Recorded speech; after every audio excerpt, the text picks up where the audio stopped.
Hello everyone, welcome back to my channel. Thank you for watching. Today I'm going to be doing a recap update on my Shop My Stash Use It or Lose It video that I did a while ago. I did a video where I went through my collection and I had selected a bunch of products that I no longer used, that I just never reached for, and I did a full face of makeup using products that I never used for my collection. So it's kind of like a Shop My Stash throwback type of a video, just me wanting to get use out of products that I have in my collection that I never used. So I will link that video below if you haven't seen that, where, like I said, I do my full face of makeup using those products. It's kind of like a first impressions because a lot of them I've either hadn't used in a long time or had never used or only used once or twice or whatever. So it's kind of a fun video. Definitely recommend that you watch that if you want to. This one is going to be a follow-up now that I've been using these products for several weeks.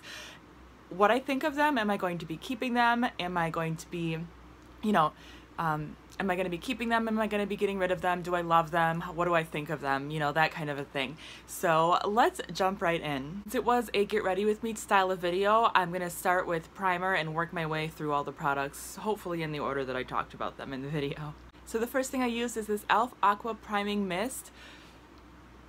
I don't hate this. I hate the nozzle. I hate the sprayer. It sprays out so much. It gets in my ears every time I use it. It sprays out too much and too heavy, like thick drops, you know, not like a fine mist. So the sprayer sucks. But the product itself is okay. I actually, like I said, I don't hate it. I've been using it as primer. Sometimes I use it as the only primer on my face, and I don't think it, obviously it doesn't fill in my pores or anything like that. It doesn't like prep my skin visibly, but I do think that it has some element to it that does make the foundation stick and last a little bit longer. Could be in my head, but it definitely feels a little bit tacky when you spray it on, and I always spray it on and then kind of pat it in usually, or let it sit for like a minute because there's lots of liquid that needs to dry. But yeah, that's how I do. And I've also tried it over primer, like my normal, I usually do a primer cocktail anyways of a couple different primers, and then I'll throw this one on top, and that works too. I feel like it, you know, makes my makeup last a little bit longer, I think. Like I said, it's hard to know. Is it on your head? Does it really? I don't know. So I think I have found a way to use this. Like I said, I'll use it in conjunction with other primers and probably use it up. Will I repurchase it?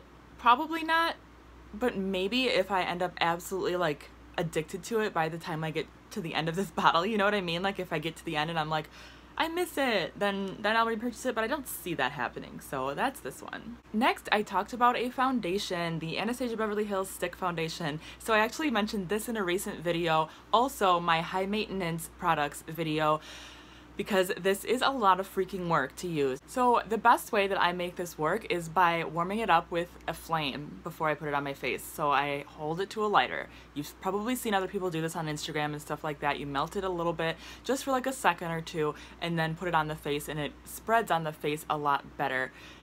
After having used this for quite a few times, I'm starting to kind of love it despite it being high maintenance. I don't reach for it if I'm in a hurry, but I do kind of like the way it looks when it's on the skin. It is what I'm wearing today, and I actually kind of like it with that e.l.f. primer. I don't know if it's because that primer is sort of hydrating, kind of creates like a layer on the skin that this glides and blends in better, or what it is, but I kind of like this with that.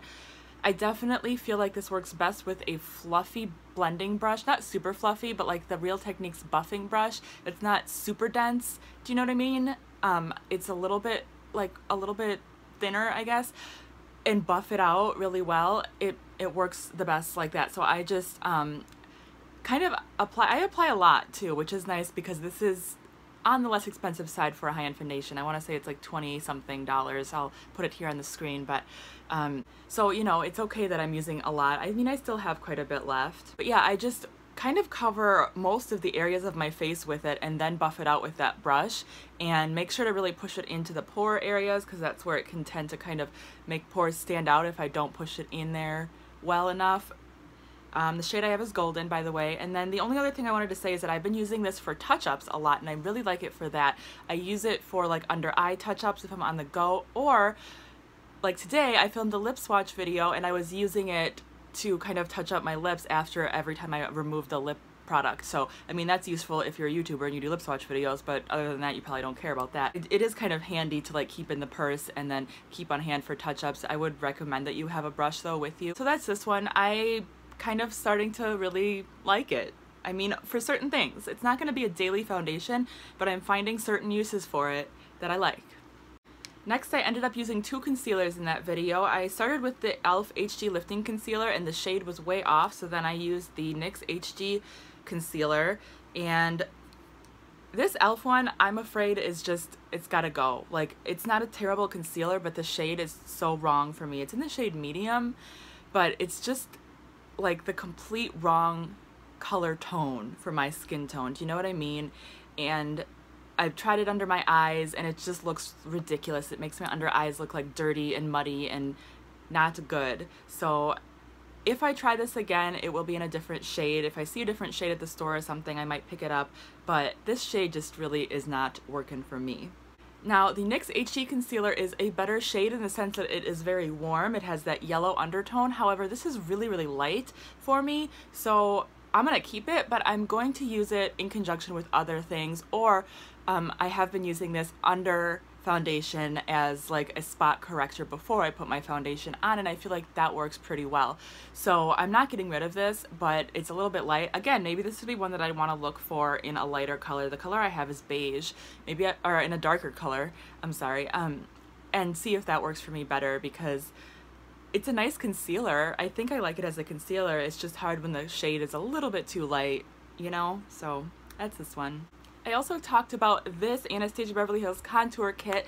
This isn't one that I was undecided on. I knew that I liked it. I just hadn't used it in so long because I had so many other contour palettes that I was loving and using and buying. I'm kind of on a contour palette no-buy right now. Not officially, unofficially, but like really I am, because I have so many and there's no need. Unless you're a makeup artist, you don't need any contour palettes, let alone as many as I have. So I wanted to reach back in my collection and pull out some old ones. So I pulled this one out and I'm really loving it. I enjoyed using it this month. I think I'm gonna pick out another one, and maybe every month or every few weeks I'm gonna try to use a new contour palette just to get use out of everything that's in my collection, because like I said, I do really like this one. I use mostly this yellow shade for setting my under eyes and then a combination of these two for contour.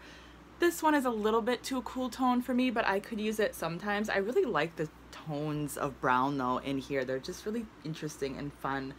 This is the light one, I believe. This is the original one. I think I got this before she came out with like a medium and dark one. So this is the original one. But yeah, I definitely enjoyed using this and will continue to do so.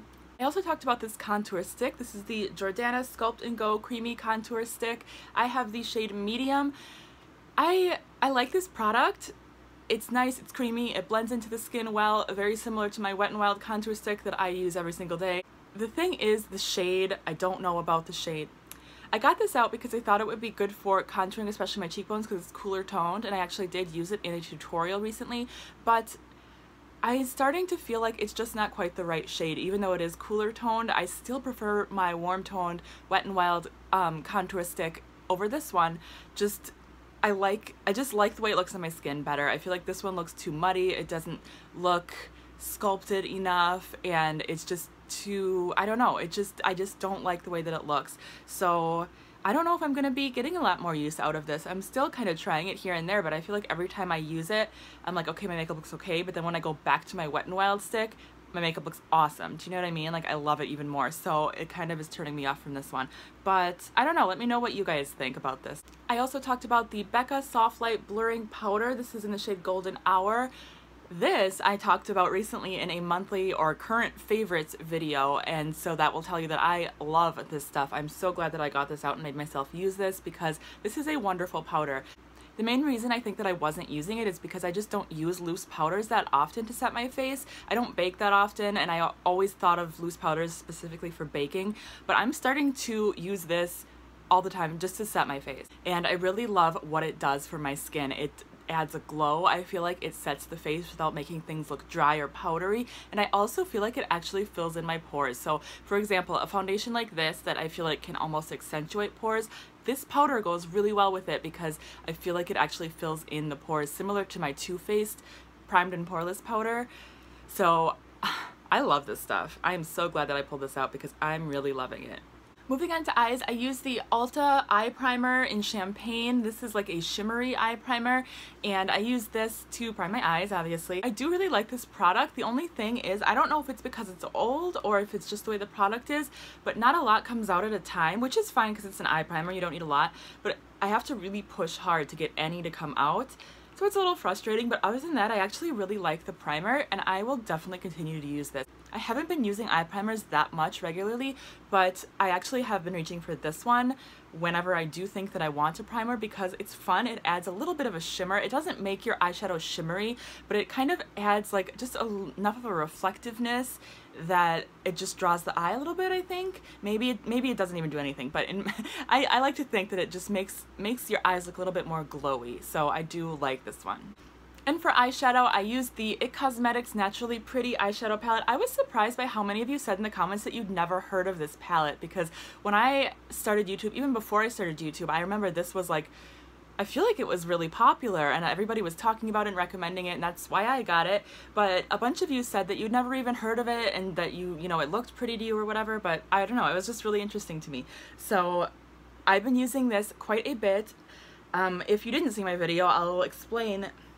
Like I explained in the video, all of these shades are matte except for this one. This is the Transforming Pearl, and I mentioned in that video as I was using it that I didn't feel like this Transforming Pearl was really transforming anything. It wasn't making it shimmery, and it wasn't really showing up. A couple of you suggested that I try using MAC Fix Plus with it, and I did, and I used a few different setting sprays, and it didn't work. This Transforming Pearl shade just doesn't do anything for me. I love the concept, the idea that you can have matte shades and then change them into shimmery shades with an eyeshadow, but it did not work for me. If you have any tricks to make it work, please let me know, but it didn't work for me, so I just did not like this shade. I even tried using it as a highlighter on my face, and it did not work. However, that being said, I love the mattes in this palette. I especially Sunset and Sunrise are my two, like, I love these so much. There's something about these shadows, like the mattes, they work so nicely. They have like a little bit, they're almost like a satin finish, I would say. I mean, they're matte, but they're not powdery at all. They're so smooth, and they just blend together so nicely, blend into the skin so nicely. I really love these shadows. This is a very neutral palette, so obviously if you're not into neutral colors, you might want to pass on this. But if you are into neutral colors and you're looking for a really good quality palette, this is a great one. For highlighter, I pulled out my Mary LouManizer. This is a beautiful product. I think this is the first highlighter I ever bought, or one of the first ones I ever bought. It's beautiful, but if you remember in my video, this is a state of mind because it came broken and I fixed it. And I don't know if it's because of that, like the texture changed when I fixed it and repressed it, but it's just really hard for me to work with. I feel like it leaves a streak. Every time I use it, I have a streak of highlighter on my face. It doesn't look like the glow from within that I want it to look, and that could be because it's a little bit on the beige side too much for my skin. I like more of a golden yellow highlighter. So that could be it, or it could just be that the formula got messed up when I added the alcohol and repressed it. I don't know what it is, but I just think I've got to let this one go. Plus, it's like about to fall out again. Like if I were to tip this over, it would fall out of the pan right now. So I think I'm just gonna get rid of this one. Maybe I'll buy a new one and try it, or I know they have like a palette now. Maybe I'll buy something like that to try this product again, because I know that I loved it, but it's just, I can't use it. I can't use this one. I just can't. For blushes, I pulled out my Arbonne Blushes. I have 6 of them here. I'm gonna be honest with you guys, I have not gotten as much use out of these as I wanted to. I haven't used them as much as I should have probably, but just want to be honest with you guys.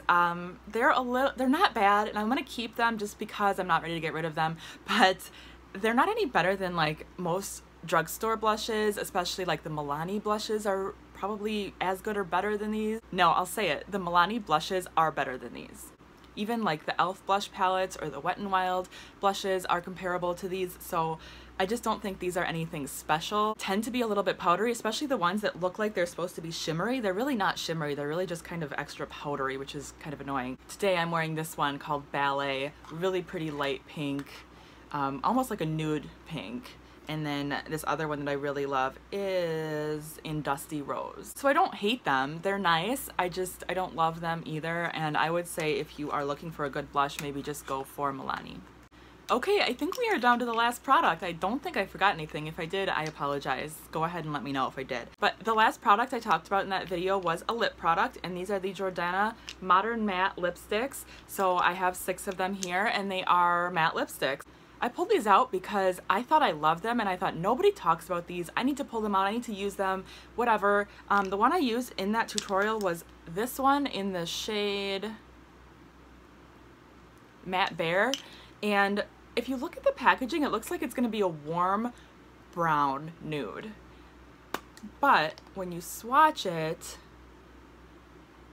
it's like pinky nude. It's not like the warm brown that it looks like it will be. Do you know what I mean? At least to me, that's what I noticed. And that was frustrating.